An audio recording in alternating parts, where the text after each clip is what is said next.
আল্লাহ তাআলা বলেছেন ফজরের নামাজের পরপরই জীবিকা নির্বাহের জন্য শরীর থেকে ঘাম ঝরাতে চেষ্টা মুজাহেদা করতে।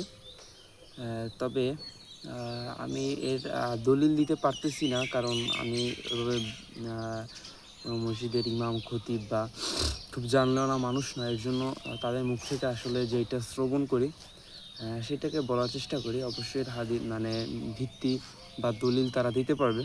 তবে আমি এতটুকু জানি, ফজরের নামাজের পরে বিছানায় থাকা আসলে প্রত্যেকটা মুসলিম নরনারীর জন্য ভালো নয়, ঠিক নয়, উপযুক্ত নয়। তাদের উচিত সকাল সকাল তারা যেন তাদের শরীর থেকে ঘাম ঝরায় জীবিকা নির্বাহের জন্য মাঠে ঘাটে পথে প্রান্তরে বের হয়।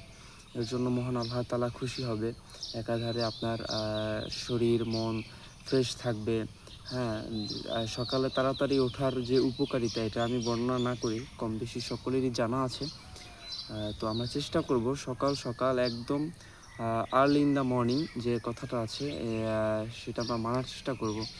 তাহলে একাধারে আপনার শরীর স্বাস্থ্য ভালো থাকবে, জীবিকা নির্বাহের জন্য আপনি নতুন নতুন পন্থা খুঁজে পাবেন। আর সকালে মাইন্ডসেট থেকে শুরু করে আপনার মস্তিষ্ক সব কিছু ফ্রেশ থাকে।